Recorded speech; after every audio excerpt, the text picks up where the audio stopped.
What's going on, G's?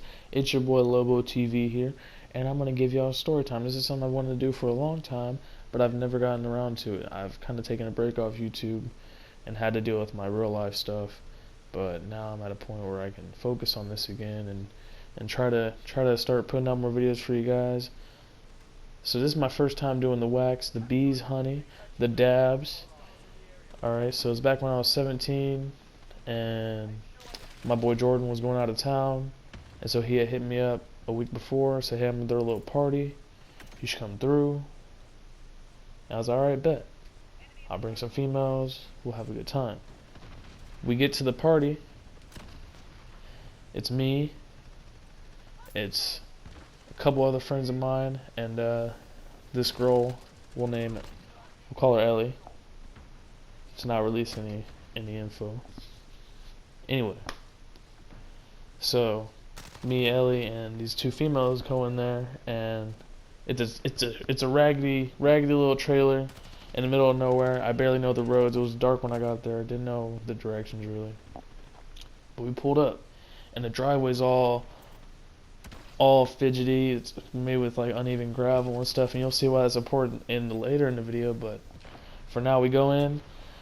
There's already 8 people there. I know like 2 out of the 6. It was Jordan and his girlfriend. And I said, "What's up?" Dab Jordan up. I grab a beer, and I go chill in the corner of the room. And I noticed they're holding this glass pipe, but I never seen a pipe like that before. And it's called a nectar collector. I found out later. But he's holding the pipe, and he has a sheet of wax in front of him. I've seen a sheet of wax. This is about 4 months into my smoking career. I see the sheet of wax. I know I've seen wax twice now, but I never partaked in the hitting of the wax. My boy Jordan says, "Hey man, it's my last day in town for a while. Do you want to hit this wax?" And I was like, "Sure, man. I've never done it before." He's like, "Oh, you'll be fine. It's not that bad of an experience." And I was like, Alright, I'll hit it. And so he heats up the tip of the nectar collector for about a minute, and he says, "I'll hold the wax for you, you just put the nozzle to the sheet." I was like, alrighty. And so I know how much a dab hit's supposed to be. Alright, tell me why this man gave me about 3 dabs worth of wax. Yes. And I don't think he knew that I had never done wax before, so that's probably more my fault than his. But I'm like, alright, so it's gonna take about 10 minutes to kick in. Saying that to myself. I stood up, and that thing hit immediately. I'm talking, I was tunnel vision, psychoactive effects taken in, you know. And I was sitting there talking to myself like, what the fuck is going on? I didn't know what was going on. I knew I was at a party. I knew I was with my boy Jordan. I knew I was with my boy Ellie, but I didn't know where anyone was. I didn't know where I was. I just knew I was chilling in the corner of the room. And so finally I snap out of it, of my little tunnel vision. I was staring at the floor the whole time. I look up, and Jordan's sitting there. They're sitting at the beer pong table. He's like, "Hey Lobo, you want to play some beer pong?" And I was like, "You know I suck at it, but I'll be your partner. You're probably going to carry me all the way to the victory."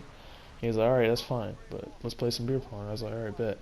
And so the first team goes. They make a couple cups, but that's not a big deal. That's not even part of the story.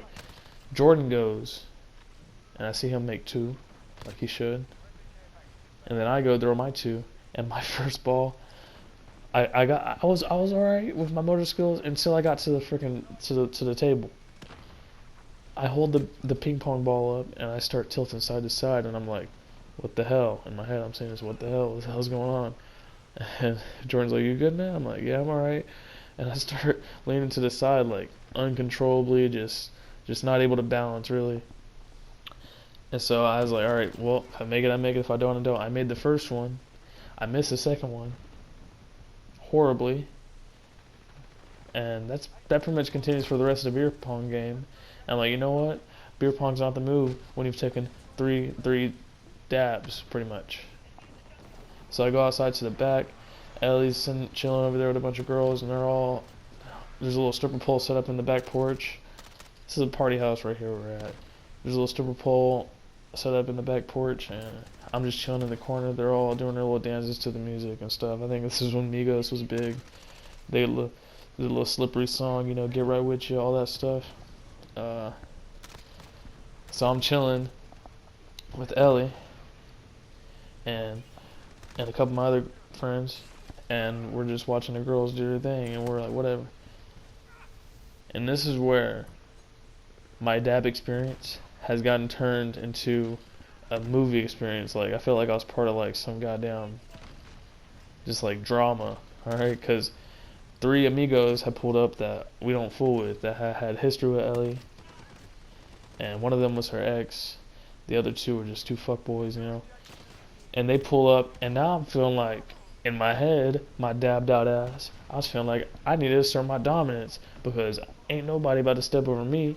I need to show who the dominant force is here. So I sit there, puff on my shoulder, try to act cool, try to act like I didn't just take 3 dabs to the dome.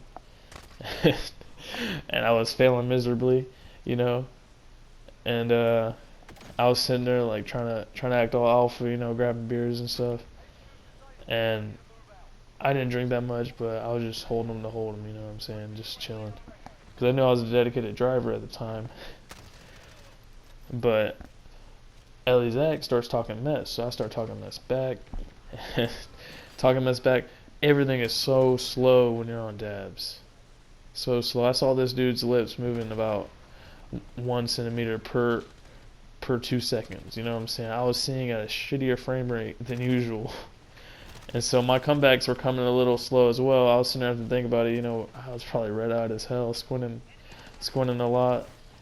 I already have pretty small eyes to begin with, but I probably looked like I was sleeping at that point. And so Ellie Ellie had left the porch, and she comes back. She says, hey, I really don't want to be here. Can we go? I'm like, alright, we'll go in like 10 minutes. I go outside to smoke a cigarette, and I'm talking to one of my homegirls that I brought to the party, and I shit you not, as soon as I stepped outside that door, I thought the trailer we were on was in the middle of a lake, and we were on a boathouse or something like that. The freaking foundation felt like it was floating. I felt like I was floating on water, like the foundation was supported by some buoys on the side. That's how I felt. And I told her, and she said I was crazy. Then the other homegirl comes out, talks about how Ellie's ex is giving her problems. I'm like, I don't even know if I can drive home in this state. I've drove home on flour before, but I've never taken a dab and tried to drive home.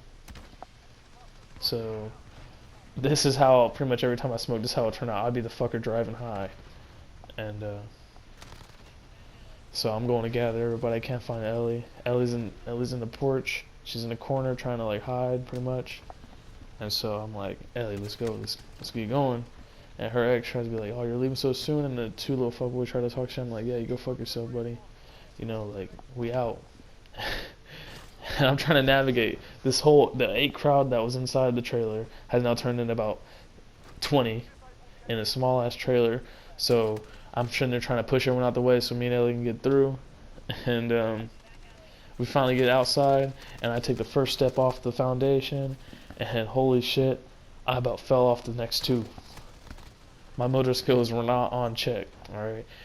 And not to mind you, more people showed up, means more cars showed up. So there was about 3 cars right next to my car. They weren't behind it, but they were right next to it on the street.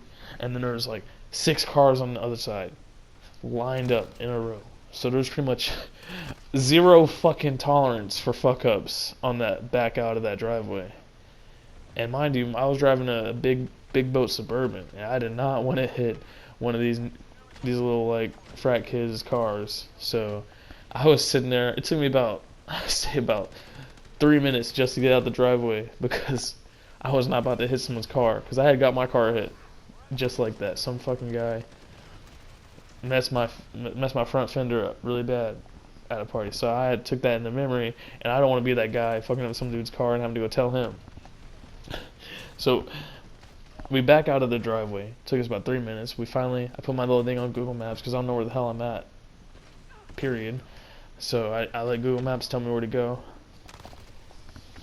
and I start driving. When I tell you this freaking drive was so slow, this drive was so slow. I wasn't even going that slow. I was going about 40 down the road, but it felt like I was going 20. All right, I'm already in a big boat Suburban, and you feel like you're cruising no matter what speed you're going in that thing.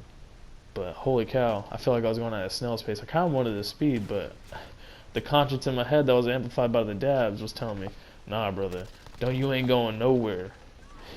You ain't going over the speed limit right now. And so we go, and I swear, when I'm on dabs, I feel like every car behind me is a cop car. I ain't trying to get pulled over high as shit with 3 drunk females in the back. Hell no, brother. I'm about to just stay the speed limit. But that drive took about 30 minutes to get everyone back to where they're supposed to go. It was just me and Ellie, and I dropped Ellie off at her house. I felt like 3 hours had passed by. Like, there's no way in hell this was a 30-minute trip. I felt like 3 hours. So for the most part, dabs, they're good, man. I like dabs, but just the circumstances that had thrown me in was not the move. If I was probably in a more chill setting where I could sit down more, play some video games or something, it probably would have been more enjoyable. But my first experience with dabs was not that enjoyable. All right, I've done it after the experience, but man, it was like a movie setting, man. I swear there was like so much drama going on, so much conflict thereafter I did my beer pong session, that it just turned my whole dab experience into a shit show. And I'll say though, if you are thinking about doing dabs, go ahead. They're pretty good. Make sure you get some good wax. Make sure you're in a chill environment, that no one's gonna start no drama for no reason, because arguing in Cloud 9 is not very fun. It just kills everything. So, but it's been Lobo TV, guys. I hope you guys enjoyed the gameplay in the background. I hope you guys enjoyed the story. If you guys want to see more videos from me, go ahead and give it a thumbs up. Hit the subscribe button. Hit the bell if you want to do that. If you dislike the video, go ahead and dislike. Leave a comment on your opinion on my story. I'd love to see you guys' feedback. I plan to release more videos soon when I can make the time. I have tons of more stories that are crazy as hell. So if you guys want to see more stories from me, just let me know.